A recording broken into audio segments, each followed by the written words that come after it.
Bismillahirrahmanirrahim. Assalamualaikum warahmatullahi wabarakatuh. Nahmaduhu wa nasta'inuhu wa nastaghfiruh wa na'udzu billahi min shururi anfusina wa min sayyiati a'malina. Man yahdihillahu fala mudilla lahu wa man yudlil fala hadiya lahu. Wa nashhadu an la ilaha illallah wa nashhadu anna Muhammadan abduhu wa rasuluh. Amma ba'du.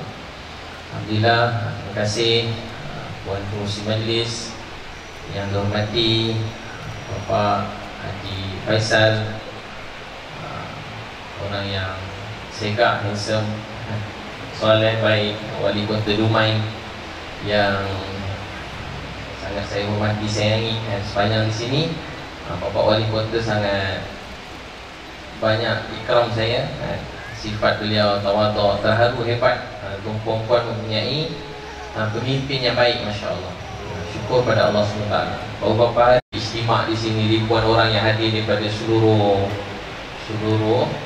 Indonesia ni, daripada Malaysia, daripada Singapura pun datang, berkumpul semua untuk solat, baca Al-Quran, untuk tahajud malam, untuk menceritakan kebesaran Allah, menceritakan Nabi Muhammad SAW. Jadi syukur pada Allah. Dihormati juga Puan Hajah Leni dan semua perempuan yang ada di sini, Masya Allah. Pun dah bertamu di rumah kan, dapat pergi ke rumah Tuan Haji Faisal, Bapak Haji Faisal. Semua makan sedap-sedap. Orang sini masak semua sedap-sedap ya. Beberapa hari saya dah naik 5 kilo dah. Jadi saya kena masuk belon dalam mulut bagi kurus mula. Jadi bapak, ibu-ibu yang dikasihi, disayangi oleh Allah SWT sekalian, Allah yang telah memilih kita semua untuk berada dalam majlis ilmu. Siapa yang pilih kita, Bu? Allah yang pilih kita. Allah pilih kita duduk di sini untuk menyebut nama Allah walau sekali dalam hidup. Nak sebut nama Allah, nak dengar nama Allah walau sekali, untuk memuji Allah, ialah pilihan, taufik dan hidayah daripada Allah Subhanahu Wa Taala. Syukur, Bu, dapat sebut nama Allah. Bangun-bangun pagi, tengok sebelah, syukur pada Allah. Allah bagi suami Islam walau mungkin masih tidur. Syukur pada Allah. Alhamdulillah, suami Islam. Bangun, keluar sikit daripada kamar, lihat anak-anak tidur, semuanya Islam. Kita ada orang tua yang Islam, adik-beradik Islam. Syukur pada Allah. Inilah nikmat yang sangat besar. Nikmat la ilaha illallah ini lebih berharga daripada segala-galanya. Lebih mahal daripada duit, harta, kekayaan, daripada istana, daripada mahligai, daripada rumah-rumah yang besar, pakaian-pakaian cantik, mobil-mobil yang indah. La ilaha illallah ni perkara yang paling utama, paling mahal, berharga. Sebab ada orang melalui hidup ini, dia makan, berjalan, diberi rezeki, diberi suami yang baik, diberi isteri yang baik, diberi anak-anak yang baik, diberi dapat bernafas, diberi pakaian, diberi tempat tinggal, diberi kehidupan, diberi macam-macam nikmat. Tapi mereka tak kenal Allah Tuhan mereka. Bahkan ramai orang melalui hidup sampai mati, dia tak pernah kenal Tuhan dia ialah Allah. Orang hidup sampai mati, dia mati tak kenal Allah Tuhan dia. Atas dunia ni, Bu, ada 8 bilion manusia. Ada berapa manusia? 8 bilion manusia. Yang Islam cuma 2 bilion. Ada 6 bilion manusia atas dunia belum kenal Allah tu Tuhan dia. Dunia ni kita selalu menangis, sedih, kasihan. Tengok orang tak makan, tengok orang tak minum, susah, tidur tepi-tepi longkang di jalanan. Tengok orang tinggal dalam keadaan kemiskinan. Kita kasihan, menangis. Tapi ibu tahu tak apa musibah, kesedihan, kerugian yang paling dahsyat sekali atas dunia ni, paling teruk sekali apa dia, Bu? Mati, hidup dan mati tanpa mengenal Allah Tuhan kita. Untuk itu ibu-ibu depan saya ialah manusia yang paling bertuah atas dunia. Ibu-ibu depan saya ialah manusia yang paling beruntung atas dunia, paling bertuah, paling beruntung sebab dapat kenal Allah Subhanahu Wa Taala. Bahagia itu di mana, Bu? Bahagia di mana? Di mana bahagia itu? Pada suami? Di mana bahagia? Kalau suami Syahrukh bahagia. Macam di mana bahagia itu? Bahagia pada duit banyak bahagia, duit kurang sedih. Tak begitu? Oh tak, dah habis lah ceramah, dah boleh balik dah. Dah faham dah semua sekali. Jadi bahagia itu di mana, Bu? Kat mana bahagia itu? Di sini. Bahagia itu di sini. Bahagia itu di hati. Bahagia ni tak ada siapa pun manusia boleh bagi. Duit tak boleh beli. Satu dunia ni tak boleh beri bahagia pada satu orang. Bahagia bukan pada suami handsome, bukan pada keluarga, tapi bahagia ni dekat hati. Yang boleh beri bahagia ni hanyalah Allah Subhanahu Wa Taala. Siapa boleh beri bahagia? Allah. Bila Allah beri, tak ada siapa boleh ambil. Bila Allah tak nak bagi bahagia, Allah ambil bahagia tu, tak ada siapa boleh beri. La ilaha illallah. Yang boleh beri bahagia tu hanyalah Allah Subhanahu Wa Taala. Bahagia itu Allah yang bagi. Duduk majlis ilmu ni ibu-ibu, dosa-dosa kita diampunkan oleh Allah. Duduk macam ni, dosa diampunkan. Antara tanda baru mula dah rasa mengantuk. Ada rasa mengantuk, rasa nak tidur, lelap. Itu tanda dosa dekat mata dan nak keluar. Dosa-dosa kita diampunkan oleh Allah. Nama kita, nama orang tua kita disebut dalam majlis para malaikat. Sekarang kalau siapa orang tuanya sudah meninggal, angkat tangan. Siapa ibu bapanya sudah meninggal, orang tuanya. Nama mereka sekarang sedang disebut-sebut oleh para malaikat. Bahagia hati mak kita, ibu kita, ayah kita. Kita dah tak boleh bagi dia duit, kita dah tak boleh belanja dia makan sedap-sedap, tak boleh bagi emas pada mak kita, tak boleh belikan tudung, beli baju. Tapi ibu-ibu sekarang sedang hadiahkan pahala yang sangat besar buat ibu kita di sana. Hari itu bersyukur pada Allah dapat duduk di sini. Syukur sangat, bahagia. Siapa rasa bahagia sekarang? Angkat tangan. Siapa rasa tenang? Dah bahagia dah? Boleh balik lah, cukup lah tak payah panjang-panjang dah bahagia. Nanti panjang-panjang tak bahagia dah. Faham ceramah ni? Boleh faham ya? Ingin isteri, ingin suami yang baik, anak-anak yang baik. Dalam rumah tangga apa yang manusia inginkan? Bahagia, betul? Awal-awal kahwin, kalau tanya belum kahwin, apa dia nak? Tanya anak perempuan kita, dia nak suami macam mana? Suami yang handsome, yang ganteng, kacak, macam muka Korea kan? Kalau anak perempuan sekarang nak kahwin dengan orang Korea, dengan Min Ho, dengan siapa? Dengan siapa lagi nama? Tak ngerti. Dia nak kahwin dengan orang Korea. Dulu masih zaman ibu nak kahwin dengan Hindustan. Sekarang anak-anak perempuan nak kahwin dengan muka orang Korea, handsome. Tapi setelah melalui hidup, apa yang orang inginkan? Macam ibu-ibu ni, apa ibu inginkan akhirnya? Apa ibu cakap? Dapat suami sejuk hati sudahlah ustaz, sejuk mata sudahlah, janji bahagia sudahlah, tak payahlah handsome, tak payahlah kaya-kaya sangat. Betul bu? Akhirnya kita cakap macam tu. Tapi kita nak ketenangan, kebahagiaan. Untuk itulah rumah tangga selalu baca surah Al-Furqan ayat 74. Surah Al-Furqan ayat berapa? 74. Hari-hari lepas solat baca, jangan tinggal. Ini rumah tangga yang Allah dah tahu. Rumah tangga manusia cuma nak ni je.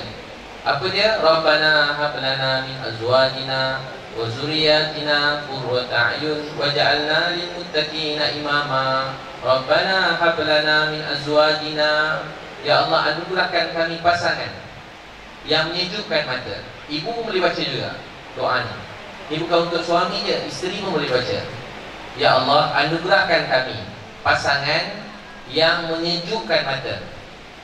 Kita cuma nak tengok dia muka suami rasa bahagia, tengok muka isteri rasa bahagia. Cuba ibu pandang muka orang sebelah sekarang. Cuba pandang. Cuba tengok muka orang di sebelah. Pandang mukanya, dia rasa bahagia tak? Dia rasa menderita. Sakit pula hati aku tengok muka kau ni. Tengok muka orang sebelah, dia rasa sedih, bahagia. Kita kalau tengok muka orang, Kalau tengok wajah orang kita rasa marah, bukan salah muka orang tu. Salah siapa? Hati kita yang tak tenang. Kita kalau tengok orang, kita nak marah je semua orang. Bukan salah orang, salah hati. Bahagia ni bermula di mana? Di hati. Orang yang hati dia mengenal Tuhan, mengenal Allah, mana sahaja dia pergi atas dunia, dia bahagia. Bahkan siapa sahaja berjumpa dengan dia pun bahagia. Bahkan dia pergi negara-negara tempat yang manusia dah rosak, musnah, dia pergi sana, orang tengok dia pun orang bahagia. Bilal bin Rabah radhiyallahu anhu. Orang tengok Bilal, wajah dia hitam, dia tak handsome, hitam, gelap, hamba Habsyi. Tapi orang tengok muka dia tenang. Orang dengar suara Bilal bin Rabah menangis, ingat akhirat. Bilal radhiyallahu anhu azan, semua penduduk Madinah keluar daripada rumah, menangis, mengalirkan air mata, rindukan Nabi Muhammad sallallahu alaihi wasallam. Nabi dah sampai syurga dah, mimpi sampai syurga. Boleh dengar tapak langkah kaki Bilal radhiyallahu anhu. Bukan wajah, bukan suara, tapak kaki dia pun dirindui. Ini orang soleh. Bukan saja wajah, bukan suara saja dicintai, disayangi, bahkan tapak kaki dia pun dirindui oleh Nabi Muhammad sallallahu alaihi wasallam. Sampai dengar tapak langkah kaki Bilal dalam syurga. Itu semua bermula di mana? Di hati. Kita berubah, kita tersilap. Kita selalu cantikkan wajah dulu, yang zahir dulu. Penting, sangat penting. Tapi kita terlupa hati kita. Hati inilah penentu segala-galanya. Apa hati yang bahagia? Hati yang boleh bawa bahagia pada keluarga, kepada manusia lain. Hati yang mengenal Tuhan. Hati yang mengenal Tuhan. Hati yang mengenal Allah. Hati yang mengenal Allah, macam Nabi dan Muhammad sallallahu alaihi wasallam dan sahabat. Hati ini bawa cahaya pada dunia. Sampai orang mendengar nama pun orang rasa bahagia, menangis. Saya pergi mana-mana. Saya pernah duduk dekat satu airport dekat Miri, Sarawak. Miri, Sarawak, dekat Malaysia. Saya duduk kat airport, ada kedai makan. Saya cari sudut yang tertutup sikit supaya orang tak nampak. Dekat Malaysia saya terkenal juga pun. Sikit. Tak banyak, memang terkenal. Ibu mungkin tak kenal saya sangat kan? Di Malaysia kenal. Memang kalau nak jalan je kena kejar dengan orang begitu. Tapi saya duduk kat airport, saya menyorok sikit, tutup tepi dinding gitu. Tiba-tiba orang dekat kedai tu nampak saya, perempuan, rambut dia warna perang, Cina. Cantik juga, tapi saya tak tengok sangat lah. Saya tengok isteri saya seorang je.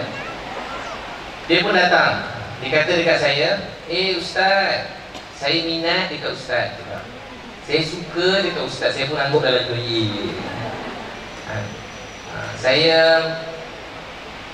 Saya selalu macam tu lah. Saya sayang kat Ustaz. Banyak lagi cakap.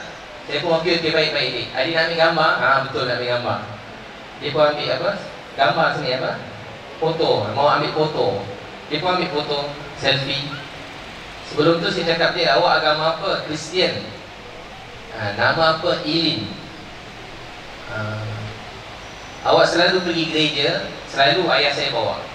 Saya beritahu Ilin, saya tak pernah jumpa awak, tapi awak sayang pada saya ya? Dia kata, saya sayang kat Ustaz, suka kat Ustaz.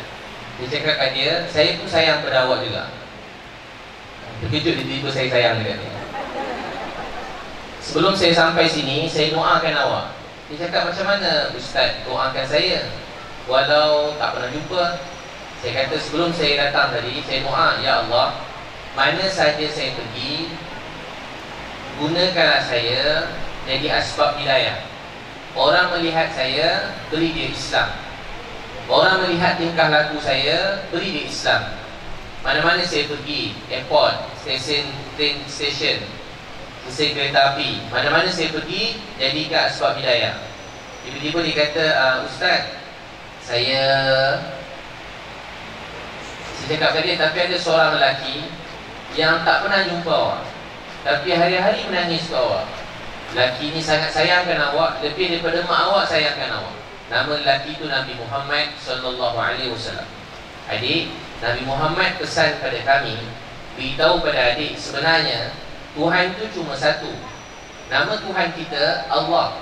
Nabi Muhammad tu Nabi.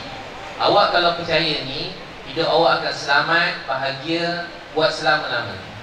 Tapi kalau awak tak percaya, awak ambil masa, awak fikir, nanti bila nak masuk Islam, saya tinggal nombor pejabat saya, nanti awak beritahu. Dia cakap, ustaz, saya percaya. Ustaz cakap, saya percaya Allah tu Tuhan tu satu, Nabi Muhammad tu Nabi. Saya pun ajar dia mengucap. Lepas dia mengucap syahadah, dia menangis. Tak berhenti dia menangis. Saya tengok orang bila ucap syahadah, menangis dia. Dekat mana-mana pun, ucap dia syahadah, menangis. Bahagia dia. Saya tanya kenapa awak menangis? Saya rasa tenang, saya rasa bahagia, saya rasa gembira. Orang bila kenal Tuhan, kenal Allah, bahagia hidup dia. Saya pergi penjara, hutan, penjara dekat Malaysia. Pergi dekat orang yang nak dihukum gantung, hukum mati. Hukum gantung, tahu kan? Hukum mati. Saya cakap daripada luar je. Ada satu orang kulit hitam luar negara. Saya salam dia. Saya salam seorang-seorang. Saya sampai satu ni yang bukan Islam, saya salam dia. Ulu tangan. Dia pegang tangan saya, tiba-tiba dia menangis. Saya cakap pada dia, bahasa Inggeris je lah, tiada Tuhan selain Allah, Nabi Muhammad Nabi. Saya cakap macam tadi. Lelaki tadi cakap, saya percaya Allah tu Tuhan, Nabi Muhammad tu Nabi. Saya cakap ni main ikut saya mengucap. Dia menangis kuat-kuat. Badan besar.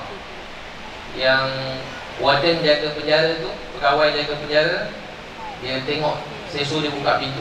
Buka pintu, dia peluk saya kuat-kuat. Menggeletar dia mengucap. Sambil mengucap tu dia menggeletar. Badan dia bergegar-gegar. Dia kata akhirnya saya dapat berjumpa, saya dapat kenal Tuhan saya. Saya dapat kenal Tuhan saya. Saya dapat kenal Allah. Macam ni kalau saya kena hukum gantung pun tak apa.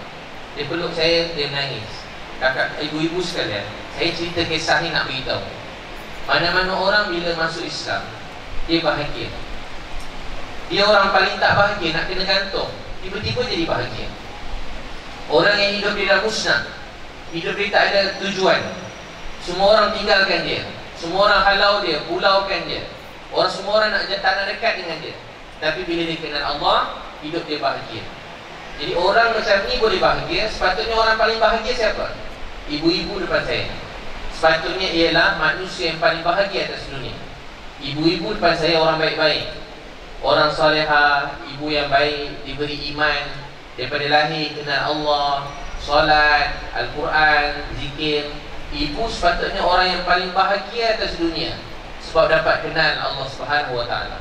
Untuk itu syukur pada Allah, syukur. Selalu terima kasih pada Allah sebab Allah beri kita Islam. Itu doa tadi, Rabbana hablana min azwajina wa zurriyatina qurrata a'yun. Beri pasangan kami dan keturunan zuriat kami penyejuk mata. Penyejuk mata. Jadi penyejuk mata. Ibu kalau tengok anak tiba-tiba solat pukul 5 pagi, pukul 3 pagi, bahagia tak rasa? Bangun 3 pagi tiba-tiba tengok suami solat, tengah menangis doa, bahagia tak? Bahagia. Ke derita? Bahagia. Tengok anak-anak buat kebaikan, akhlak mulia, rasa bahagia, bahagia. Jadi yang bahagia tu Allah bagi sejuk mata. Kemudian Allah beritahu qurrata a'yun wa ja'alna lil muttaqina imama, dan menjadi pemimpin kepada kebaikan. Kita nak suami yang boleh pimpin kita masuk syurga. Suami pula doa supaya isteri dia, menyokong dia supaya sama-sama masuk syurga. Sokong sama-sama berdakwah, sama-sama berjuang di jalan Allah, sama-sama sokong suami pergi masjid, bantu suami pergi masjid, bantu suami sama-sama didik anak dengan Quran, dengan sunnah Nabi Muhammad sallallahu alaihi wasallam. Amalkan doa ni, surah apa? Al-Furqan ayat 74. Al-Furqan ayat 74. Amalkan. Hari-hari baca lepas solat, jangan tinggal. Sebelum subuh doa, ya Allah, bagi kami pasangan yang menyejukkan mata, pasangan dan keturunan zuriat kami yang menyejukkan mata, dan menjadi pemimpin kepada kebaikan. Begitu. Boleh insya-Allah selalu kata, cuba ibu-ibu ikut saya cakap belajar bahasa Malaysia nak cakap Indonesia tak pandai, tapi faham ya. Semua kata ya Allah, terima kasih, sayang kami semua. Terima kasih beri kami iman. Terima kasih beri kami Islam. Ya Allah, terima kasih, syukur Kau beri suami kami Islam.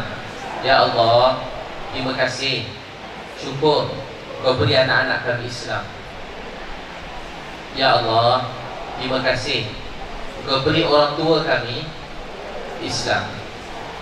Jika kami tak dapat Islam ini, entah apa jadi hidup kami, entah apa kami sembah. Bila kami susah, kami tak tahu nak minta pada siapa. Ya Allah, terima kasih sayang kami. Kami tak tahu bagaimana nak ungkapkan rasa syukur, terima kasih kami kepada Engkau. Ya Allah, terima kasih sayang kami. Selalu rasa syukur. Doa yang terbaik, Alhamdulillah. Bila ibu-ibu berdoa, rasa syukur. Bila berdoa, rasa syukur. Itu tandanya doa kita itu sudah dikabulkan oleh Allah. Tapi kalau doa rasa nak marah, kenapalah Tuhan tak bagi-bagi doa saya. Benci betul Tuhan dengan saya, marah betul Allah dengan saya, jahat sangat agaknya saya. Tapi banyak dia orang lain jahat daripada saya. Kita fikir begitu kan? Doa, minta ke Allah. Ya Allah, terima kasih sayang kami. Dan selalu ucap rasa sayang. Nama Allah yang paling masyhur, yang buat doa kita dimakbulkan. Apa dia? Ya Arhamar Rahimin. Sebelum doa, ulang-ulang kali rasa Allah sayang kita. Sebelum doa apa-apa nak makbul, ulang nama Allah tu. Ya Arhamar Rahimin. Ya Arhamar Rahimin. Ya Arhamar Rahimin. Ya Arhamar Rahimin. Malam-malam doa sampai naik-naik. Ya Arhamar Rahimin. Ya Arhamar Rahimin. Ya Arhamar Rahimin. Ya Arhamar Rahimin. Ya Arhamar Rahimin. Ya Arhamar Rahimin. Ya Arhamar Rahimin. Selalu baca tu, ulang-ulang kali waktu malam. Dalam hati, ya Allah, terima kasih sayang aku, Tuhan yang cinta pada aku, yang tak pernah tinggalkan aku. Kita ibu-ibu dunia ni, masa kita ada duit, kita senang, hidup kita baik, ramai orang sayang kita. Hari kita tak ada duit, susah, ujian datang, kita difitnah, semua orang tinggalkan kita. Mula-mula kawan-kawan, kemudian silap-silap keluarga pun tinggalkan kita. Orang yang rapat sayang kita pun tinggalkan kita. Orang yang semalam begitu sanggup mati ke kita pun tinggalkan kita. Tapi siapa yang tak akan tinggal kita? Allah. Beritahu pada semua manusia, walau satu dunia tinggalkan kamu, kamu ada Tuhan Allah yang takkan pernah tinggalkan kamu. Pujuk orang tepi jalan, orang yang sesat, orang yang dah musnah hidup dia, dia dah putus asa dengan Tuhan, putus asa dengan Allah. Cakap pada dia, la taqnatu min rahmatillah. Jangan kamu pernah putus asa dari rahmat Allah. Jangan pernah putus asa dari rahmat Allah. Syukur pada Allah dapat Islam. Syukur pada Allah selalu. Allah bagi iman, Allah bagi Islam. Nabi Muhammad SAW ajar, Nabi ajar kita selalu cakap sayang pada keluarga, selalu ucap rasa cinta, sayang pada suami, pada isteri, pada anak-anak. Ungkapkan rasa sayang. Pernah Nabi Muhammad SAW duduk dengan seorang sahabat. Sahabat tu kata, ya Rasulullah, hadis surah Ahmad, ya Rasulullah, saya sangat sayangkan dia. Ditunjuk seorang sahabat lelaki yang sangat rajin, yang soleh, yang baik.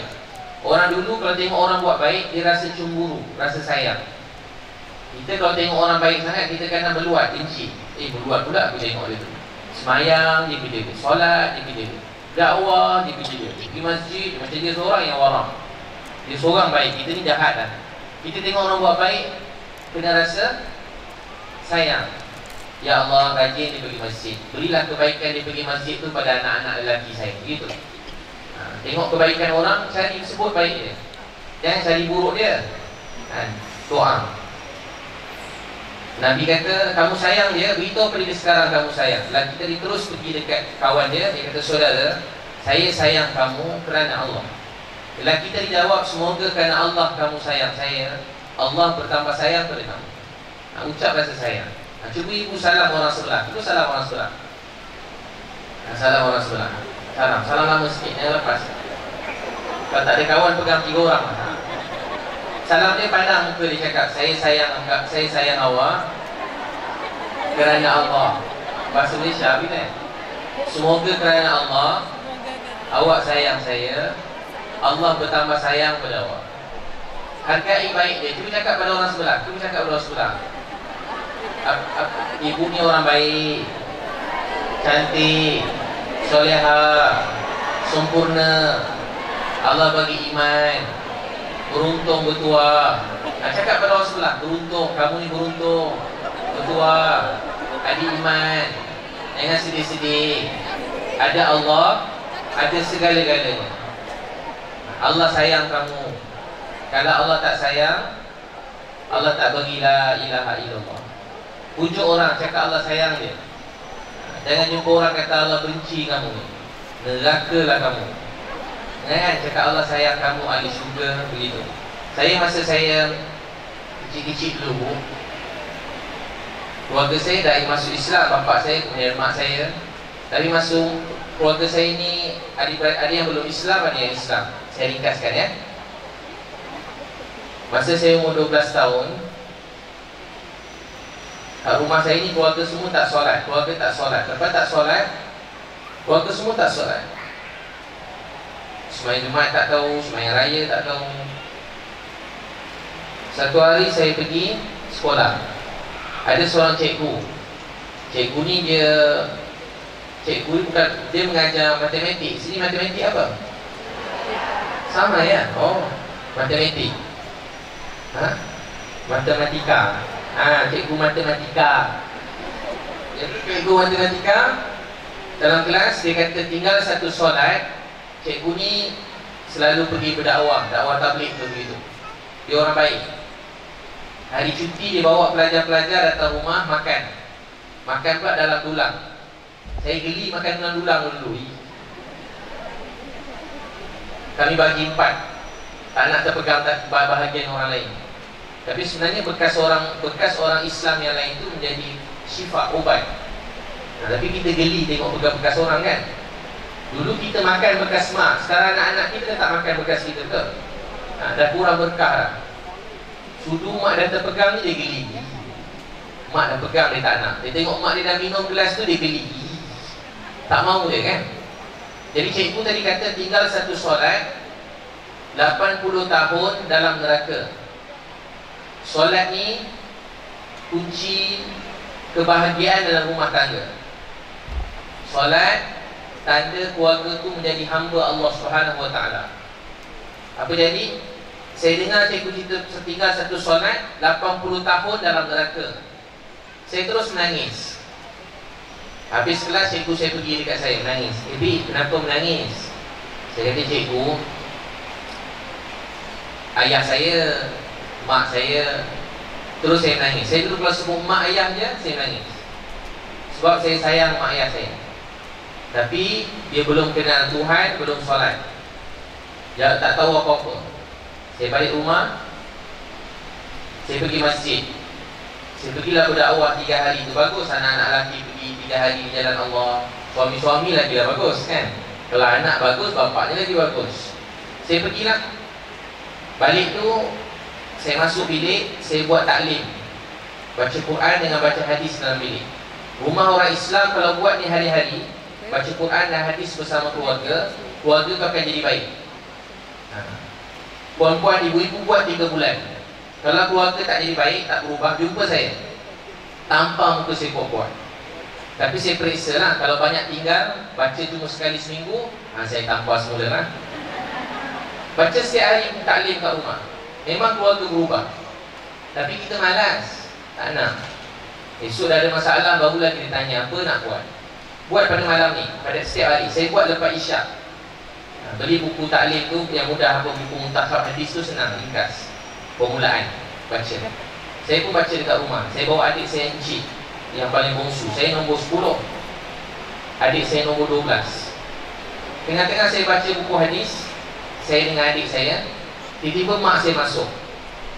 Mak saya masa tu maaf ya, seksi sikit pakai skirt je, balik berjalan. Lawa mak saya. Yelah tengok anak macam mana kan. Ada macam maknya sikit-sikit. Tu saya gurau je. Tiba-tiba saya tengah baca, mak saya duduk, mak saya menangis.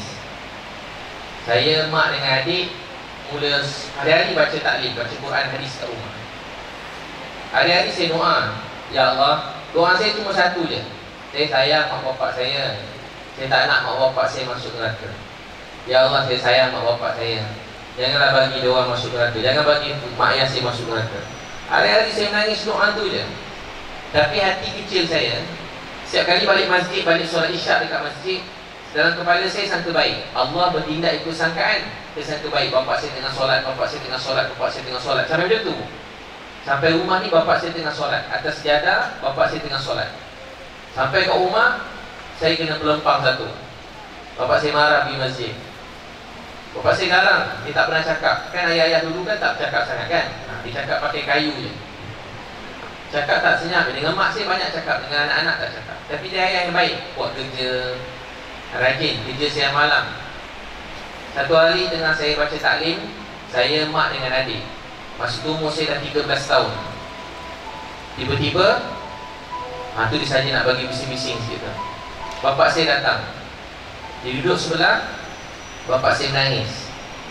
Dia kata, Ibi, boleh tak ajar ayah, boleh tak ajar ayah solat? Boleh tak ajar ayah kenal Allah? Saya terkejut.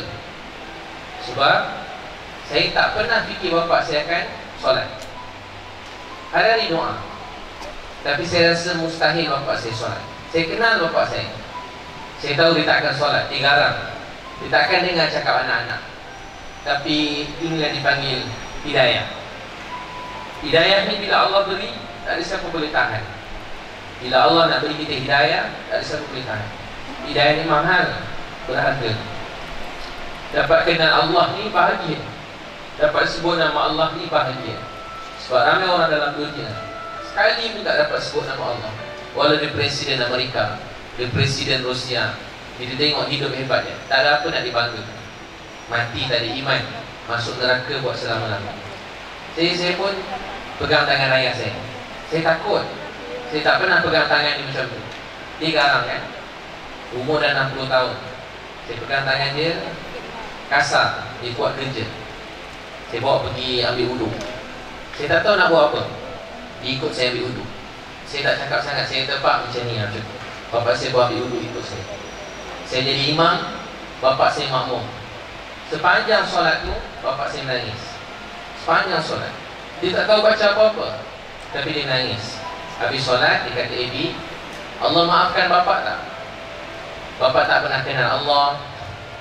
Dia bagi bapak rezeki, makan minum, bagi nikmat yang banyak, beri isteri, anak-anak yang baik. Tapi bapak tak pernah solat. Bapak tak pernah solat. Dia maafkan bapak tak? Bapak nak tahu tak siapa bawa bapak solat? Bukan Ibi, bukan mak. Yang bawa bapak solat, Allah Subhanahu Wa Taala. Saya panggil ayah bapak. Ayah boleh. Ayah, Allah tengah tengok ayah sekarang. Allah tengah tengok ayah sekarang. Dia sangat sayang pada ayah. Dia menangis tak berhenti. Kalau ibu tanya saya, bila hari yang paling bahagia dalam hidup saya? Itulah hari ini. Hari bapak saya solat. Itu hari yang paling bahagia dalam hidup saya. Hari bapak saya solat. Masjid saya ada jemaah berdakwah datang. Kampung saya tak ada ramai buat dakwah. Bila dia orang balik, masa kecil-kecil, saya naik atas bukit. Masjid tu bawa bukit. Rumah tabligh dia datang 3 hari. Bila dia orang ajak saya makan dalam bulan, dia orang, mereka ni bagi saya kurta, bagi saya serban, bagi kain suki. Bila dia orang balik, saya naik atas bukit. Dia orang cari mana Ipik tak hantar dia orang balik, tak lampai. Tahu tak kenapa saya tak lampai? Sebab saya sedih. Lepas dia orang balik, dan tak ada orang yang sayang saya macam dia orang tu sayang saya. Ajar solat, cerita Nabi Muhammad, cerita sahabat. Saya naik atas bukit. Saya doa pada atas bukit. Macam itulah masa saya kecil-kecil dulu. Macam mimpi Allah beri hidayah pada sebahagian orang yang saya sayang dalam hidup saya. Syukur pada Allah. Sebab tu saya kalau nampak anak-anak kecil tu berjalan, saya kesian. Orang tanya tak jahat ke dia, ustaz dakwah orang dekat tepi lorong-lorong kat kelab, tak jahat ke dia? Saya kesian. Sebab dia tak ada mak macam mak saya. Dia tak ada ayah macam ayah saya yang baik. Dia tak ada orang yang didik dia macam ada cikgu-cikgu, guru-guru yang pernah bimbing didik saya. Sebab tu saya, kalau orang tanya kenapa didik dia tak istiqamah, berubah dia, hijrah dia, saya kata bukan salah dia, salah saya. Sebab saya tak buat baik pada dia, saya tak ikram dia, saya tak pegang tangan dia, saya tak suap dia makan, saya tak sayang dia, saya tak menangis tu dia, saya tak bantu dia, saya tak tolong dia. Sekarang dia orang tinggal bawah jambatan di jalan. Sebab tu saya suka cari budak bawah jambatan. Saya cuma tahu dia budak baik. Depan kelab malam, muka jahat, tapi saya tahu, saya pegang dia sekejap, bawa dia pergi masjid, dia berubah. Cuma kita je nak terus bantu dia ataupun tak. Sebab tu kalau mak-mak mengadu anak dia degil, jahat, tak guna, tak boleh berubah, hati kecil saya cakap, kakak kalau boleh cakap makcik, kakak, ibu, anak ibu tu orang yang paling baik dalam dunia. Allah yang pilih dia Islam. Anak-anak ibu ni bukan ibu yang pilih dia, Allah yang pilih dia Islam. Allah yang pilih. Suami ibu-ibu ni bukan ibu yang pilih dia Islam, Allah yang pilih. Semua ibu-ibu depan saya ni bukan sebarang orang, Allah yang pilih Islam. Bukan Jibril, bukan Mikail, bukan Israel, bahkan bukan Nabi-Nabi. Allah yang pilih kita Islam. Allah pilih kita Islam kerana memang Dia yang pilih kita. Allah yang pilih kita, dan Allah tak pernah silap. Dia pilih kita, Dia beri kita iman supaya kita menghargai iman ini, supaya kita bawa iman Islam ni kepada semua manusia dalam dunia. Orang dahaga nak kenal iman Islam. Kan itu ibu-ibu sekalian, dalam rumah tangga, hidupkan amal taklim, hidupkan suasana solat, rumah tangga kita akan bahagia. Bagi masa solat, awal waktu sebelum azan, tunggu atas sejadah. Sebelum azan, tunggu solat. Balik nanti buat begitu ya, insyaAllah. Siapa niat insyaAllah nak solat awal waktu, angkat tangan. Masya Allah, baik-baik ibu ni. Siapa tak angkat tangan, berdosa. Jadi jaga solat awal waktu, jangan tinggal. Awal waktu semain sunat tahajud 2 rakaat, 4 rakaat, 6 rakaat. Semain duha 2 rakaat, 4 rakaat, 6 rakaat. Berharga iman itu, berharga. Saya jalan dekat Afrika, saya tengah jalan, saya tengok ramai orang dekat Afrika tu. Ada imam markas dekat markas tabligh kat sana dulu, nama dia Zakaria. Dia bawa saya pergi kampung dia. Dia dengan isteri Islam, satu kampung dia tak Islam.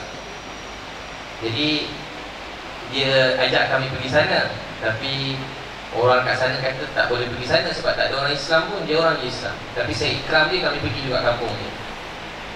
Kami masak-masak kat kampung tu.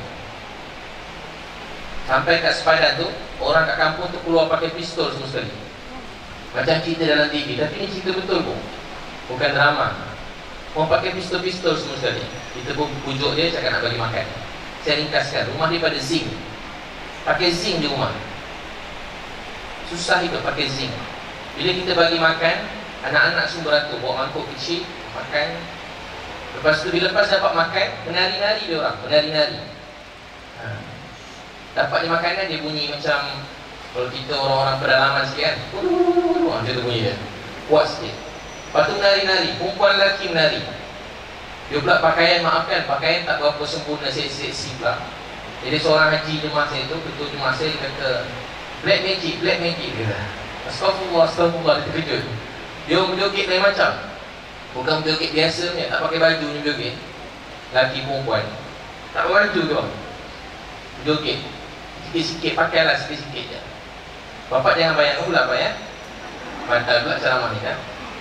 Saya ringkaskan, tengah-tengah saya bagi makan. Lepas tu saya sewakan rumah satu untuk ustaz tadi buat taklim mengajar.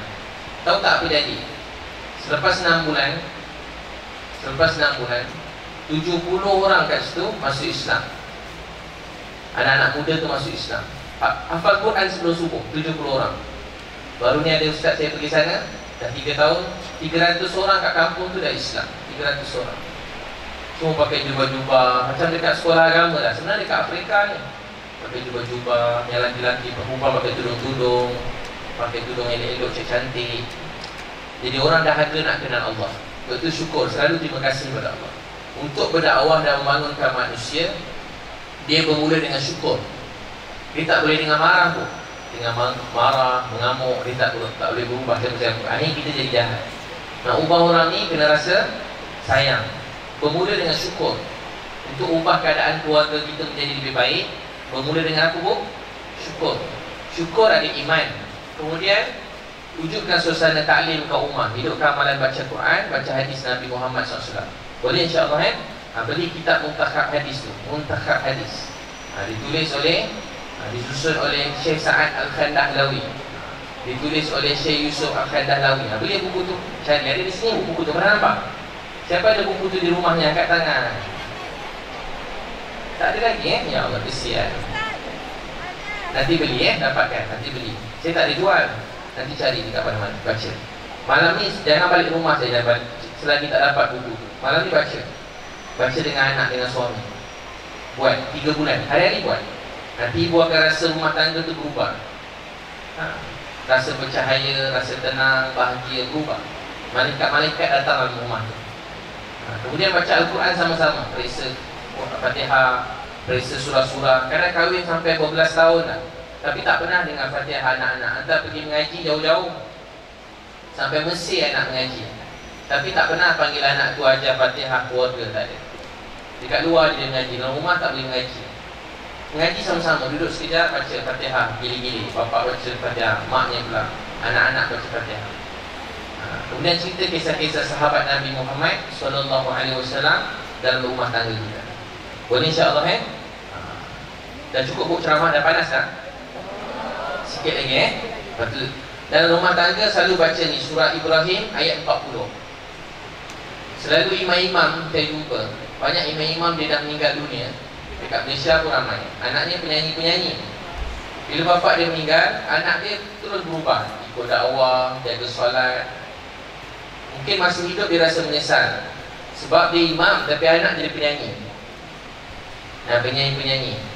Tapi rupanya jadi penyanyi yang berdakwah, jaga solat. Walaupun nyanyi rock tapi buat dakwah, jaga solat. Kemudian awal tak solat. Tahu tak apa yang menyebabkan imam-imam ni anak-anak dia semua insya-Allah jaga solat? Tahu sebabnya apa? Dia selalu baca doa lepas solat. Apa dia? Surah Ibrahim ayat 40. Jangan tinggal. Rabbi ja'alni muqimas shalah wa min dzurriyyati rabbana wa taqabbal du'a. Apa doa tu, Bu? Rabbi ja'alni muqimas shalah wa min dzurriyyati rabbana wa taqabbal du'a. Nak keluarga jadi baik, jaga solat, insya-Allah. Siapa niat nak bawa keluarga jaga solat, angkat tangan. Jangan kesian anak-anak, kejut solat. Kejut solat. Kalau suami belum solat, nangis. Semain sunat sebelah dia, nangis. Ya Allah, kesianlah suami saya, nangis kan. Doa supaya dia solat. Doa supaya suami solat. Doa suami solat. Boleh insya-Allah jaga solat. Kemudian dalam keluarga juga, supaya keluarga kita berubah menjadi baik semuanya. Masyar tanya Talhah radhiyallahu anhu, anak dia degil, aku nak baca. Talhah radhiyallahu anhu ajar satu doa. Doa ni doa Abu Bakar Siddiq radhiyallahu anhu dalam Quran. Saya jumpa mana-mana ustaz supaya keluarga saya dapat hidayah, dia ajar doa ni. Surah Al-Ahqaf ayat 15. Al-Ahqaf ayat berapa? 15. Doa ni ketika Abu Bakar Siddiq umur 40 tahun dia baca doa ni. Sebab tu 40 tahun ni tanda 40 ni kalau ibu-ibu, anak-anak, bapak ni istiqamah, 40 tu Allah hadiahkan sesuatu dalam hidup kita. Hadiahkan hubungan kita dengan Allah makin rapat, cinta sayang kita kepada Allah makin rapat. 40 tahun. Siapa belum 40 tahun lagi angkat tangan? Siapa lebih 40 tahun mesti tak angkat tangan dah kan? Siapa belum 40 tahun lagi? Baca doa tu. Jangan 40 tahun pun baca Al-Ahqaf ayat 15. Satu-satunya sahabat yang seluruh keluarga di Islam. Siapa dia? Satu-satunya sahabat Muhajirin yang seluruh keluarga dia dapat hidayah. Siapa? Abu Bakar Siddiq radhiyallahu anhu. Sayyidina Ali radhiyallahu anhu masih ceritakan ayat ni, nangis. Sedih. Sebab ada orang dia sayang tapi tak dapat kalimah. Baca doa ni Al-Ahqaf ayat 15. Rabbi auzi'ni an ashkura ni'mataka allati an'amta 'alayya wa 'ala walidayya wa an a'mala salihan tardahu wa aslih li fi dhurriyyati inni tubtu ilaika wa inni minal muslimin. Rabbi auzi'ni, ilhamkan aku an ashkura, bagaimana mensyukuri nikmatmu, an'amta 'alayya wa 'ala walidayya, dan nikmat yang kau beri kepada kedua orang tuaku, wa ana amala salihan tardahu, supaya aku beriman beramal soleh, tardahu, hanya semata-mata untuk redha Allah, wa aslih li bi dzurriyyati, perbaiki diriku dan keturunan zuriatku. Baca doa tu Al-Ahqaf ayat 15. Ibu-ibu catat tak? Catat catat di hati. Boleh tak bawa pen? Tak peringat, nanti tanya kawan sebelah. Baca doa tu. Ni doa-doa keluarga yang mudah. Kalau tak hafal, buka je surah Al-Ahqaf ayat 15. Ajar suami baca, ajar anak-anak baca. Ini supaya keluarga kita semua kekal dalam hidayah. Surah Ibrahim 40, Al-Furqan 74, Al-Ahqaf ayat 15. Begitu. Boleh insya-Allah buat. Dan untuk menjadi umat manusia yang baik, anak-anak kita kalau kita beri kasih sayang, dia pergi mana pun dalam dunia, kasih sayang dengan iman, dia akan mencintai mak ayah dia. Walau di Amerika, pergi Rusia, pergi China, agama orang dekat sana tak mengubah diri dia. Bila kita beri didikan agama itu dengan akhlak, dengan Islam, dengan kasih sayang. Boleh rotan, tapi dengan kasih sayang. Boleh marah, tapi kena dengan kasih sayang. Kasih sayang itu didahulukan. Sebab tu Nabi Muhammad SAW, kalau nak cerita tentang kasih sayang Allah, Nabi selalu cerita pasal mak. Nabi cerita pasal siapa? Pasal mak. Macam mana orang kenal Islam? Orang lihat kasih sayangnya Nabi Muhammad SAW. Ar-Rahman Ar-Rahim Allah itu ada pada diri Nabi Muhammad SAW. Ibu-ibu larat lagi dengar, terasa macam nak meninggal dunia dah. Jangan meninggal dunia lagi kan. Tapi jarang, masa ceramah ni tak pernah lagi ada orang meninggal. Kalau kat Malaysia tu ada lagi saya ceramah, belum ada orang pernah meninggal lagi. Susah meninggal masa ceramah ni. Kalau ada seorang meninggal ini, sujud syukur lah kita. Ada insya-Allah panjang umur semua sekali panjang umur, rezeki, berkat insya-Allah. Baik-baik orang sini dengar khusyuk semua sekali. Memang macam ni selalu orang kat rumah ni kan. Dengar, tak ada tidur-tidur, khusyuk semua sekali masya-Allah. Tak ada yang tidur, senyap pun tengok juga kan. Jadi mula jaga solat. Dan satu hari masa peperangan, Nabi Muhammad SAW, sikit lagi, Nabi Muhammad SAW nampak dekat apa tu? Peperangan tu ada seorang ibu hilang anak tu. Dicari, setelah 3 hari jumpa anak. Gembiranya dapat jumpa anak tu. Nangis mak tadi. Nangis dia. Lepas mak tadi menangis, semua para sahabat radhiyallahu anhum yang ada kat situ pun turut menangis. Semua nangis sekali. Gembira sebab mak yang hilang anak 3 hari tadi jumpa anaknya. Nabi Muhammad SAW tanya kat sahabat, Rasulullah tanya, kamu rasa mak ni sayang tak pada anak? Soalan Nabi tu unik juga lah masa tu. Kamu rasa mak ni sayang tak kat anak ni? Ya Rasulullah, mesti mak ni sangat sayang anak. Nabi tanya lagi, kamu rasa kalau Nabi tanya, kamu agak mak ni sanggup tak campak anak dia dalam api?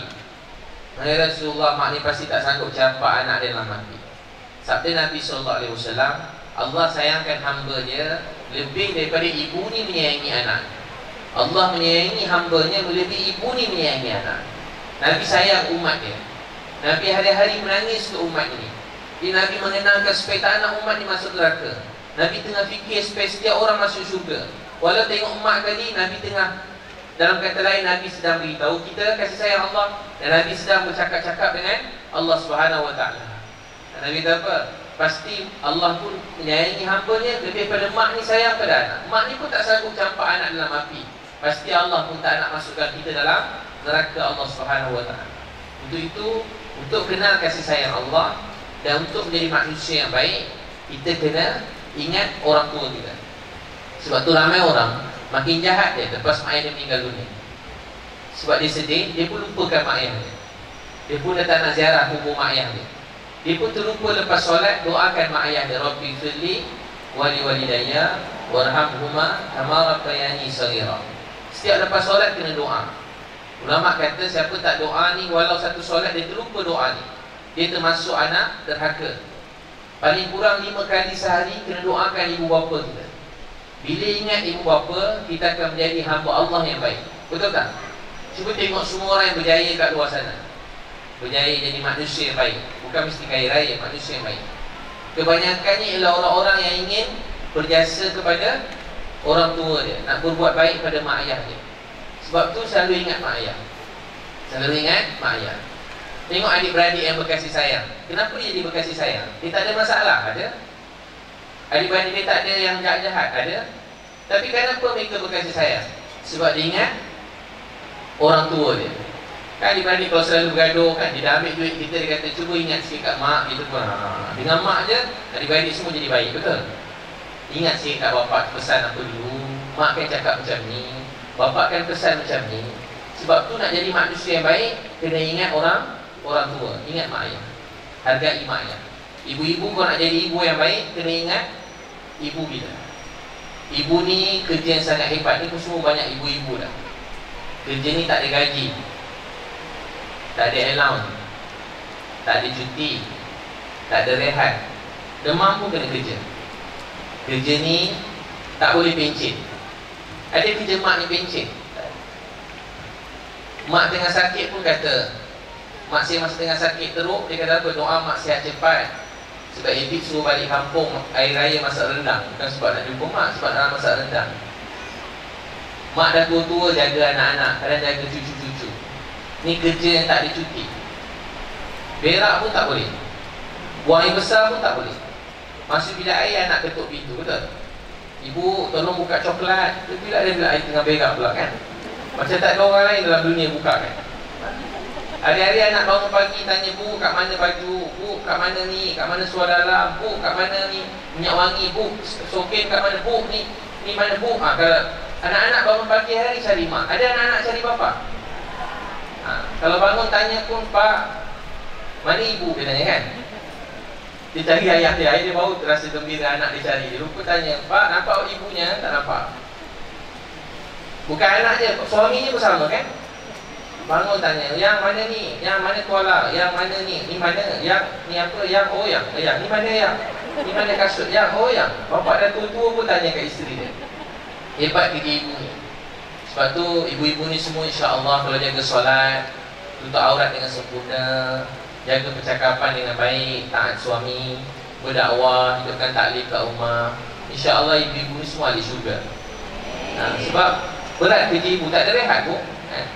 Saya lepas ceramah-ceramah berdakwah ni, kalau balik 40 hari ke 4 bulan ni, balik rumah tidur 3 hari tidur. Pengsan. Kalau balik haji seminggu tidur. Orang kata hebat ustaz pergi haji. Balik haji tidur. Setiap tahun pergi haji, balik tak haji tidur seminggu. Lepas isyak je mata dah tak boleh tahan, nak tutup tidur. Sebab ngantuk, jadi tak tahu, jadi penat. Tapi ibu tak sempat rehat kan. Itu belajar. Ingat orang tua kita, sayangi mereka. Ni ibu-ibu semua hebat-hebat ni, Masya Allah. Allah rahmati, berkati semua sekali. Apa nak cerita tadi? Akhir lah akhir Apa? Hilang. Masa saya kecil-kecil dulu, budak-budak, tak apa kan cerita-cerita macam ni, tak apa. Masa saya budak-budak dulu susah juga, keluarga susah. Masa saya umur 15 tahun, keluarga saya ni bankrupt, susah. Bapaknya tiba-tiba hilang semua, duit semua hilang. Bukan hilang lah, hilang daripada terus jadi miskin. Jadi mak saya kerja kedai makan, bawa balik nasi goreng, saya ingat lagi. Sampai kat rumah satu nasi goreng, adik-adik 12 orang. Jadi nasi goreng ni kena potong-potong, kena bagi-bagikan. Mak kata tak apalah, mak dah kenyang. Ayah saya kata tak apalah, ayah dah kenyang. Jadi saya niat masa tu nak tolong mak saya. Tapi masa kecil semangat berdakwah. Daripada umur 12 tahun cuti sekolah je, saya keluar 40 hari. Umur 13 tahun keluar 40 hari, ujung tahun, bulan November dengan Disember. Umur 15 tahun keluar 40 hari. 16 tahun 40 hari. Cuti sekolah je pergi 40 hari. Dulu-dulu kalau 40 hari tak ada telefon. Jadi 40 hari tu tak hilang khabar, tak tahu pergi mana. Pergi mana pun tak tahu lagi. Tapi mak saya pesan, kalau ada masa 21 Disember, telefon rumah. Masa tu hari lahir saya. Disember dekat Malaysia ni cuti, bulan Disember, bulan 12. Jadi bulan Disember, mak saya telefon. Mak saya suruh saya telefon. Saya telefon dalam rumah. Mak saya kata, Ebi, selamat hari lahir. Apa? Sini selamat ulang tahun. Selamat milad. Selamat milad je nak. Maaf tak ada hadiah, tak ada kek, tak ada apa-apa. Mak sayang ke Eddie. Saya kata ya. Dulu kan kecil-kecil macam tu budak-budak anak-anak kan. Malu mak-mak cakap sayang. Sayang kat mak tak? Ya. Anak-anak kan macam tu. Mak saya kalau saya cium, saya lap. Mak saya suka cium-cium. Seram juga kadang cara dicium tu. Saya cium-cium. Jadi bila dicium, saya lap macam ni. Dia peluh-peluh masak-masak. Sampai saya dah kahwin, setiap kali balik kampung, mak saya cium. Cium sini, cium sini. Ketiak pun dicium juga. Takut terlupa pakai deodorant apa. Dulu-dulu apa terono, dulu kan. Dicium, saya lap-lap. Ebi selamat ulang tahun. Maaf je nak, tak ada kek, tak ada hadiah. Jadi saya setiap tahun tengok mak susah, ayah susah, saya teringin nak tolong dia. Tapi saya pula masih kecil-kecil, semangat berdakwah. Saya tingkatan saat umur 13 tahun. Kawan sekolah saya 7 orang masuk Islam. Saya dulu kawan-kawan yang bukan Islam pun saya ceramah dia juga. Cikgu saya Cina, saya suruh cikgu tu mengucap. Cikgu mengucap, cikgu kalau tak masuk neraka, cikgu lari cikgu tu. Dulu kecil-kecil pak, ni semangat ni ibu, semangat berdakwah. Pakai serban, 2 ekor naik motor, daripada kecil. Satu hari saya niat nak kerja, kalau saya dah kerja nanti, saya nak cari duit banyak-banyak, nak tolong mak. Sebab hari-hari dengan dia susah. Dan sebab kita buat dakwah, tak nak susahkan mak. Saya masuk sekolah asrama, tak pernah minta mak bagi duit, semua tak pernah minta. 2 tahun tak balik, tak minta duit. Mak kata ada duit nak, ada mak. Mana dapat? Ada, Allah bagi. Yelah, Allah bagi dapat mana? Ada orang baginya. Sikit saya kata dari mak, Allah ada. Mak tanya ada duit, tak apa mak, Allah ada. Itu berkat buat dakwah pula, tak nak susahkan mak. Kalau dia bagi juga duit, saya bagi duit tu dekat adik saya. Satu hari dengan saya kerja sampai mula dapat gaji. Siang kerja, malam kerja. Malam kerja petrolpump tu. Siang saya kerja ada kedai-kedai makan tu. Masih cuti-cuti. Lepas habis berdakwah tu. Jadi banyak semua duit tu, dapat gaji pertama, semua bagi kat mak. Satu hari rezeki saya lebih. Saya cakap-cakap dekat radio kat Malaysia tu, tiba-tiba terkenal saya.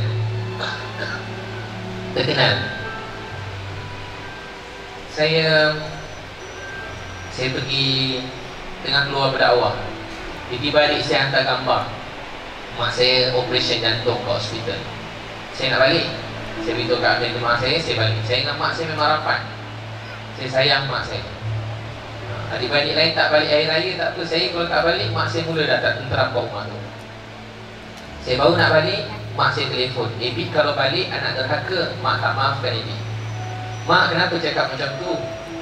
Saya menangis sebab mak saya kata saya derhaka. Kalau Ebi balik, anak derhaka.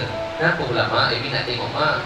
Mak saya kata nak, dulu kita sesat, ada orang sayang kita. Dulu kita sesat, ada orang sayang kita. Sekarang giliran kita untuk sayang orang lain. Teruslah berdakwah nak. Dulu muda-muda, kecil-kecil semangat berdakwah, jangan tinggal, teruskan dia. Saya berkata mak, nanti dia boleh keluar 40 hari ni nanti nak tengok mak dulu. Kalau kau balik, mak tak maafkan. Saya tiba-tiba menangis. Mak letak pipi mak dekat telefon, pipi nak cium. Tiba-tiba rindu nak cium pipi mak. Teringat pipi dia. Teringat. Dah tua rupanya mak saya. Bila mak kita sakit, baru kita sedar dia dah tua. Selagi tak sakit, selagi dia boleh bangun, selagi kita boleh susahkan dia, kita susahkan dia. Hari dia sakit, baru tahu dah tua rupanya mak saya. Saya masa tu baru sedar mak saya dah tua. Tiba-tiba teringat, patutlah ada berkedut kat sini, patutlah ada hitam kat sini, dah nampak bibir pun dah lain. Semua, dah tua mak saya. Mak letak pipi mak kat telefon, dia nak cium. Kali pertama saya cakap macam tu. Dulu dia cium, saya lam. Dan dulu dia peluk, saya geli mak saya peluk-peluk. Cakap sayang, saya tak pernah cakap sayang kat dia. Mak letak pipi mak kat telefon, dia nak cium. Saya menangis. Mak letak tangan mak kat telefon, dia nak cium. Rindu nak cium tangan mak yang besarkan saya, yang berkorban untuk saya. Tiba-tiba saya lagi rasa menyesal. Apa dia? Saya dah lama tak urut picit-picit kaki mak saya. Oh dah lama kan tak picit kaki mak. Dulu setiap kali nak pergi berdakwah tu picit kaki mak, supaya mak bagi izin. Lipat kain, lepas tu picit kaki. Saya pun kata, mak, ibu rindu nak picit kaki mak. Mak sihat cepatnya, nanti balik ibu picit kaki mak. Saya rasa nak cium kaki, tiba-tiba datang. Itulah manusia, bila kita dah nak hilang, baru kita tahu harga dia. Teringin nak cium kaki mak saya. Saya menangis. Dengan saya cakap-cakap macam ni dengan orang, dengan bayang macam ni, ada letak kertas kat tepi. Ustaz kena pergi hospital sekarang, mak dan Azhar. Saya pun pergi hospital, nangis sepanjang jalan. Jauh, nak sampai ke jauh. Sepanjang jalan tu saya bagi lampu supaya kita ke tepi. Bila kita tak nak ke tepi, saya menangis. Saya berdoa, ya Allah bagilah kita cepat. Saya nak cepat, saya nak cepat.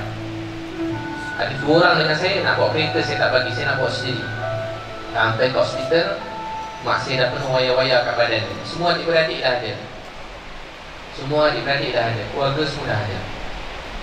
Lepas tu saya pun pergi kat mak saya doa, ya Allah, berilah keajaiban buat mak saya, bangunkanlah dia, saya sayang dia.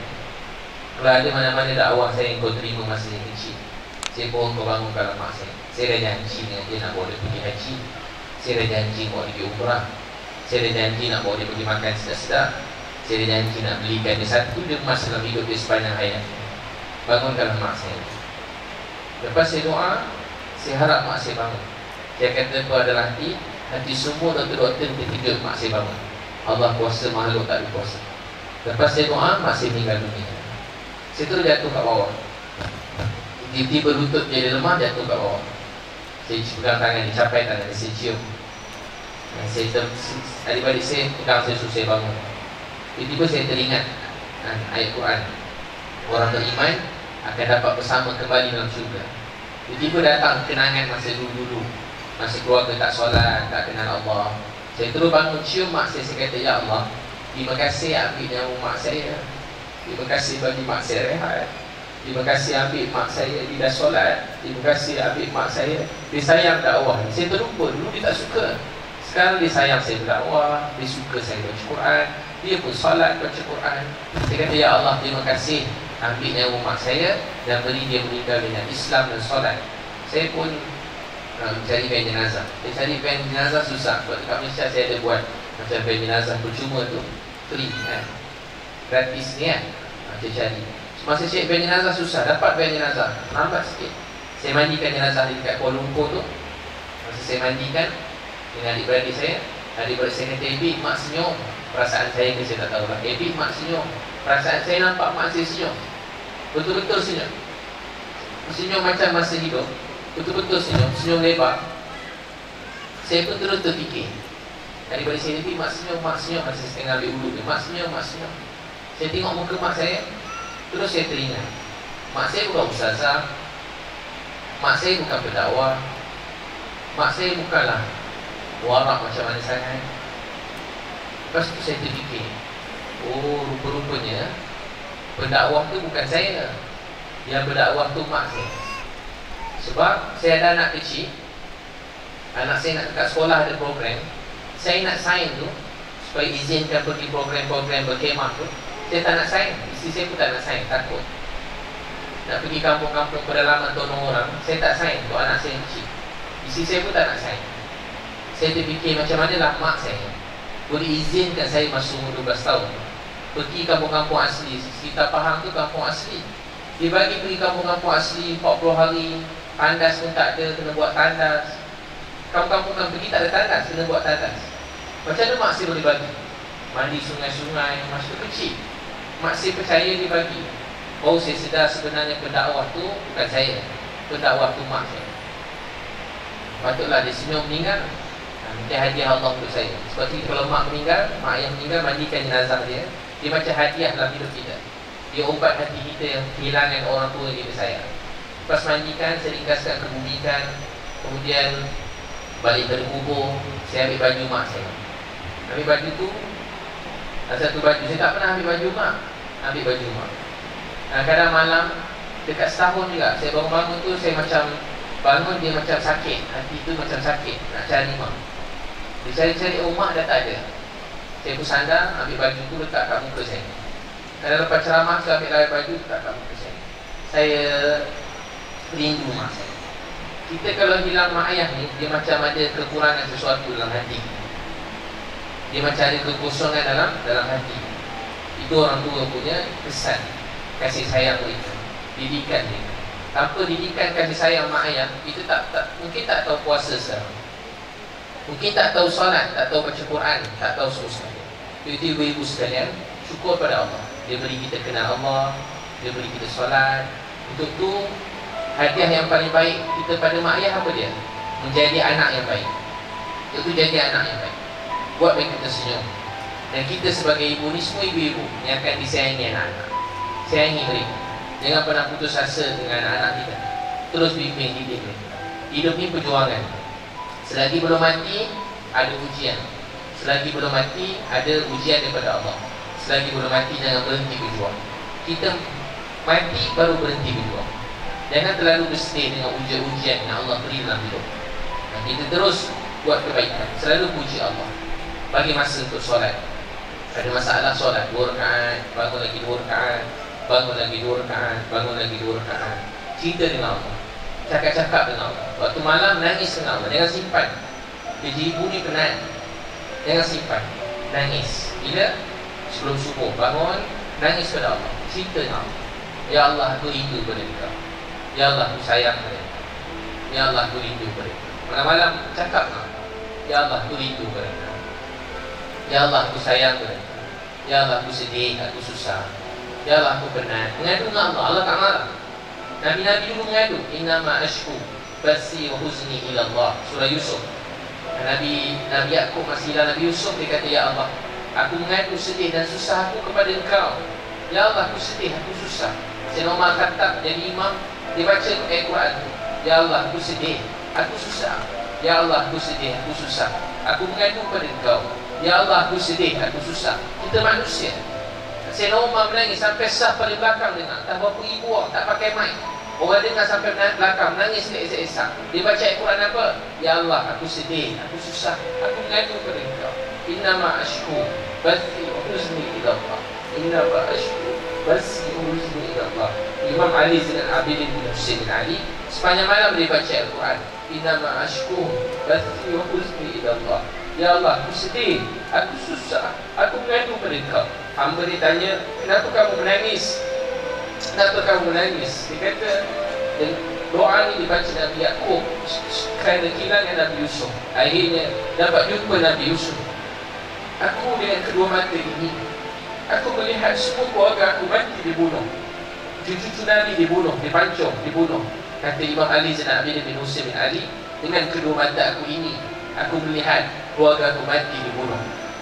Untuk itu, kita dalam hidup ada ujian untuk mengadu pada Allah.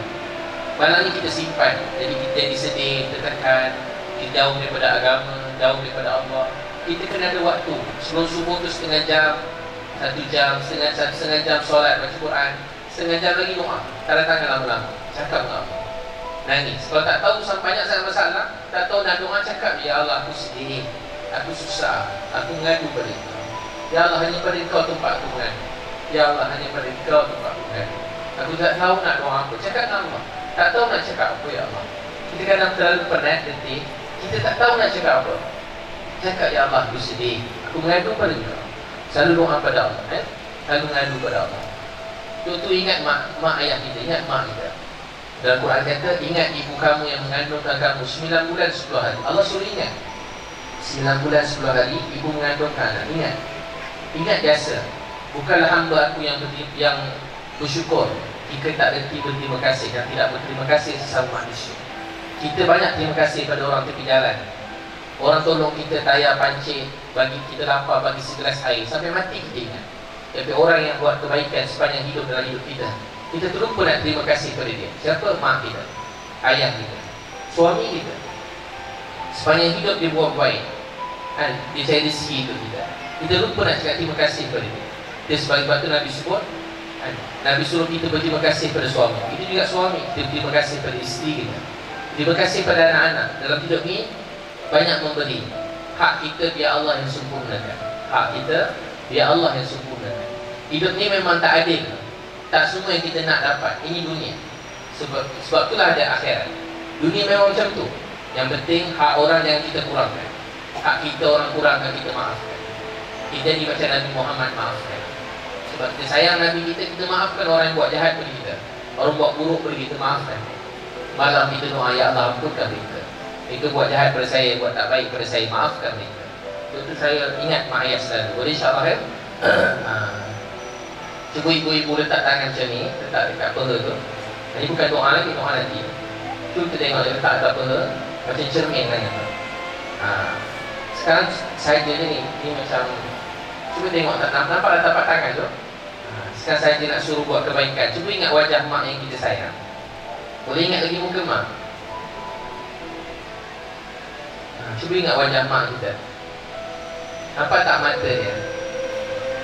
Macam itulah mata ibu-ibu sekarang. Penat tak mata dia? Kesian. Dengan mata pun boleh. Mata yang tak berhenti menangis begitu. Hebat kan wanita ni? Waktu malam dia pun, dia tak tidur. Bangun awal, masak sahur, mak kita tu. Allahu Akbar. Kami sekali kena nikmat ni pun tak larat. Bangun, siapkan sahur, siapkan buku puasa. Hari-hari mak masak untuk kita. Tak pernah berumur. Cuba ingat wajah mak kita yang kita sayangi. Cuba tengok senyuman ni. Itulah senyuman yang paling cantik dalam dunia. Senyuman yang menjadi obat. Wajah mak. Banyak anak-anak yang demam, batuk, sakit lama. Dapat jumpa mak, hilang sakit dia. Ajaib kan? Itulah kasih sayang yang Allah letakkan. Cuba tengok saat mak kita mengandung kita 9 bulan 10 hari. Nak duduk susah, berjalan susah, berdiri pun susah, sakit. Saat nak bersalin, ibu-ibu semua pernah bahagian pernah bersalin kan? Nak bersalinkan anak, berdiri sakit. Heran kan? Ibu tu yang sakit. Dia minta maaf pada suami, dia minta maaf pada orang tua dia, dia istighfar banyak-banyak. Sedangkan dia sakit. Kenapa dia nak minta maaf? Tapi kenapa? Sebab dia nak anak dia selamat. Sebab dia nak anak dia jadi anak yang hebat, anak soleh-solehah. Dia minta maaf pada semua orang. Dia sakit, dia minta maaf pada orang. Kalau fikir tak payah minta maaf, dia yang sakit. Semua orang jumpa dia minta maaf. Maafkan saya ya, maafkan ampunkan dosa saya bang, maafkan saya abang, mak, ayah maafkan saya nak bersalin ni, doakan saya. Kakak, abang maafkan saya nak bersalin ni, doakan saya. Dia jumpa semua orang dia minta maaf. Itulah sifat Nabi Muhammad SAW. Dia yang sakit, dia yang susah, dia yang penat, dia letih, dia balik batu. Orang buat jahat kat dia, tapi dia minta maaf. Dia minta maaf kat semua orang. Dia minta ampun pada Allah. Dia tak ada salah apa-apa. Nabi tak salah apa-apa. Itu sifat mak. Itu sifat ibu-ibu depan saya. Yang tak ada pada laki-laki, ada pada ibu-ibu. Susah. Cuba tengok ada anak yang sangat comel keluar setelah sakit, urat putus. Ada baby yang comel keluar. Siapa baby itu? Kita semua. Tengok macam mana mak kita sayang kita dulu. Dia tengah sakit, apa dia buat? Dia lupa sakit dia. Mak kita cium kaki kita, mak kita cium tangan kita, mak kita cium pipi kita. Dia besarkan kita, basuhkan najis kita. Daripada dua kecil basuh najis, hari-hari basuh najis kita. Allahu Akbar. Masak untuk kita, ajar kita bercakap, ajar kita berjalan, menyayangi kita, ajar kita kebaikan. Itu dalam dunia ni, jalan kita paling cepat masuk syurga orang tua kita. Kita doakan mereka.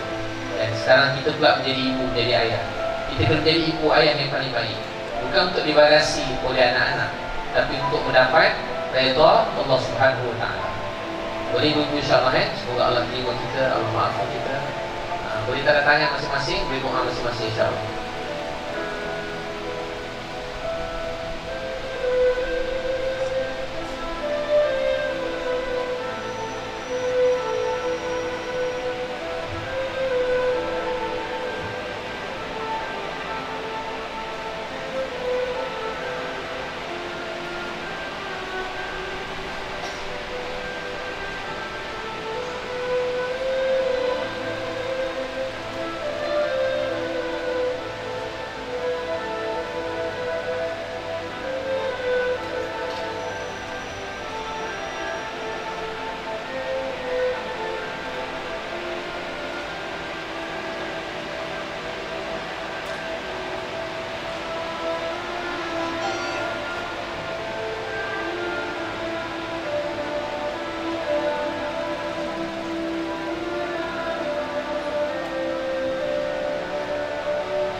ibu-ibu sekalian, akhir daripada saya ada seorang Nabi, manusia yang sangat sayang kita. Daripada Nabi Adam sampai kiamat, tak ada manusia lebih baik daripada beliau. Tak ada wajah lebih indah pada wajah beliau. Tak ada manusia yang lebih disayangi oleh Allah melebihi beliau. Ini Nabi yang kita terhutang budi, nyawa kita pada beliau. Setiap malam Nabi Muhammad menangis, mendoakan kita semua. Hari-hari Nabi doa hidayah, ya Allah hidayah, ya Allah hidayah umat, ya Allah hidayah umat, ya Allah, ya Allah hidayah umat, ya Allah, ya Allah hidayah umat, ya Allah hidayah umat, ya Allah hidayah umat, ya Allah hidayah umat. Hari-hari Nabi nangis, ya Allah umat, ya Allah, ya Allah umat, ya Allah, ya Allah umat, ya Allah, ya Allah umat. Hari-hari Nabi doa, ya Allah umat. Kita pun kena doa yang sama. Ibu-ibu setiap malam lepas solat atau sebelum subuh, doa untuk umat ni hari ulang-ulang 25 kali. Ya Allah umat. Ingat orang kat Amerika, kesian dia, tak kenal Tuhan. Ya Allah umat. Ingat orang kat Afrika, tak kenal Tuhan. Ya Allah umat. Ingat orang kat Brazil, tak kenal Tuhan. Ya Allah umat. Ingat orang kat Malaysia, tak kenal Tuhan. China, India, tak Malaysia, tak kenal Tuhan. Ya Allah umat, ya Allah. Ingat orang kat Indonesia. Ya Allah umat, ada 18,000 pulau kat Indonesia. Ramai lagi manusia belum kenal Tuhan, kenal Allah. Ya Allah umat, ya Allah umat. Ibu kena doa. Kita tak dapat nak berdakwah ke sana, tapi kita jangan berhenti doakan mereka. Nabi Muhammad nak semua manusia dapat hidayah. Nabi susah, keluar pagi baju putih bersih, balik petang baju kotor. Ada satu hari Nabi berdakwah naik, masuk satu kemah, campak keluar. Masuk kemah, campak keluar. Akhir naik satu unta, orang cocok unta Nabi. Nabi jatuh, Nabi pergi. Akhir Nabi balik ke Huyung Hayam. Nabi ni kekasih Allah, terpukul, orang koyak baju Nabi, ludah wajah Nabi. Ada seorang wanita yang cantik datang kepada Nabi. Siapa? Anak Nabi, Zainab radhiyallahu anha, anak sulung Nabi. Dia kata, wahai ayah, siapa buat macam ni pada ayah? Kenapa ni ayah? Nabi kata, apa wahai anakku, jangan kamu lihat apa kamu lihat hari ini. Dengarlah baik-baik. Satu hari nanti Islam ini akan sampai pada setiap orang, sama ada rumah mereka di bandar atau di kampung. Seperti mana matahari menyinari dunia, Islam akan sampai pada setiap orang dalam dunia. Ini Nabi yang kita sayangi. Susah hidup Nabi ini. Lahir ayah meninggal, 6 tahun mak meninggal, 8 tahun datuk meninggal. Mak Nabi meninggal dekat Papua, sunyi sepi, tak ada orang kat sana. Nabi dengan Ummu Aiman terbunyikan Aminah. Aminah kata, setiap yang muda akan tua, setiap yang hidup akan mati. Mak merasai inilah hari-hari tak akhir dalam hidup mak. Aminah meninggal dunia, Nabi kebumikan. Nabi sampai, ada kata Nabi duduk kat tepi kubur mak Nabi tu, Nabi menangis. 8 tahun datuk meninggal. Anak sulung Nabi nama Zainab radhiyallahu anha, hantar bekas suami tengah mengandung, orang lembing dia di keguguran dan disakit sampai meninggal dunia. Nabi yang kebumikan, anak sulung Nabi Muhammad SAW, kekasih Allah, anak Nabi yang baik daripada kecil, yang tolong dakwah Nabi, yang bawa kain hari-hari, bawa air, cari ayam, jatuh kat sana, kena pukul dekat sana. Anak yang berjuang untuk Nabi, meninggal dulu sebelum Nabi Muhammad SAW. Anak nombor 2, nombor 3 Nabi, nama Ruqayyah dengan Ummu Kalsum, diceraikan depan ramai orang kerana bapa dia Nabi Muhammad berdakwah. Orang koyak baju dia, orang koyak baju Nabi Muhammad. Anak dipulangkan dengan penuh penghinaan. Sebab itu dalam Islam, kalau kita bercerai dengan seseorang, bagaimana kita mengambil dia, kita kena mulangkan dengan baik. Dalam Quran ada beritahu, orang pulangkan anak Nabi dengan penuh penghinaan. Akhirnya masa Nabi pergi perang Badar, Ruqayyah anak Nabi ini meninggal dunia. Sayyidina Utsman radhiyallahu anhu uruskan 7 anak Nabi, 5 dah meninggal. Tinggal Fatimah radhiyallahu anha di hujung usia Nabi. Dapat Ibrahim radhiyallahu anhu, Nabi baru nak sayang, meninggal dunia juga. Nabi susah untuk kita, Nabi kita sayangi. Sebab itu ibu kalau nak sayang seseorang, nak rindukan seseorang, ingin mengikuti kehidupan seseorang, tergila-gilakan seseorang, tak ada orang lebih layak kita cintai, sayangi, rindui, ikuti lebih lagi nama beliau Nabi Muhammad sallallahu alaihi wasallam. Untuk kenalkan Nabi Muhammad kepada anak kita, kenalkan kehidupan Nabi Muhammad kepada keluarga kita, kenal nama-nama anak Nabi pada anak-anak kita, kenalkan keluarga Rasulullah SAW pada keluarga kita. Ini Nabi yang berkorban, menangis air mata darah demi kita semua dapat Islam, dapat hidayah. Untuk tu kita kena berjuang untuk agama. Ibu-ibu kat rumah, duduk dalam rumah, tapi doa hidayah untuk umat seluruh alam. Boleh insya-Allah. Kemudian sediakan anak-anak lelaki, suami berjuang di jalan Allah Subhanahu Wa Taala. Ada orang berdakwah, ibu suruh anak-anak galakkan mereka pergi. Ada juga program-program wanita pergi berdakwah bersama suami. Ibu-ibu ajak suami pergi. Ada program 3 hari masuk surat tu pergi. Saya bawa isteri saya dulu, banyak dia dapat berubah. Isteri saya orang biasa, dia bukan ustazah, bukan tudung pun mula tak pakai sangat. 3 hari saya kahwin tu buat 3 hari, 2 hari.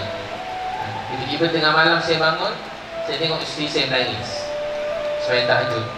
Dia doa. Dulu dia tanya pasal kereta rumah, langsir rumah. Sekarang dia tanya, abang, kawan saya tak solat, macam mana nak buat?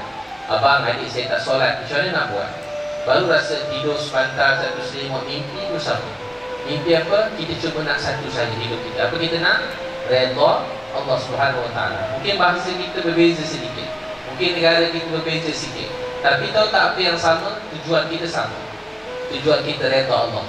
Saya dengan ibu-ibu tak tahu siapa lebih diredai oleh Allah, tapi kita sedang atas jalan yang sama. Kita nak redha Allah. Untuk bawa keluarga kita untuk dapat redha Allah. Ini kita kejar. Jangan kejar pujian manusia, sanjungan manusia. Jangan kejar dunia ni. Dunia datang dan pergi. Tapi tujuan kita redha Allah. Ujian datang, ada rahmat, kadang rezeki, kadang ujian, ada kebaikan, ada keburukan datang dalam hidup. Dia bukan soal ujian tu. Ujian datang, jangan terlalu fikir. Fikir setelah ujian tu, kita makin jaga solat ke tidak? Makin ujian tu, makin kita bangun tahajud ke tak? Ujian tu datang, makin dekat kita dengan Allah tu pun tak? Tu je. Jangan risaukan apa yang jadi dalam hidup kita, tapi hubungan kita dengan Allah Subhanahu Wa Taala. Semoga Allah terima kita. Terima kasih sekali, ibu. Allah maafkan apa dosa kita. Bulan insya-Allah. Terima kasih.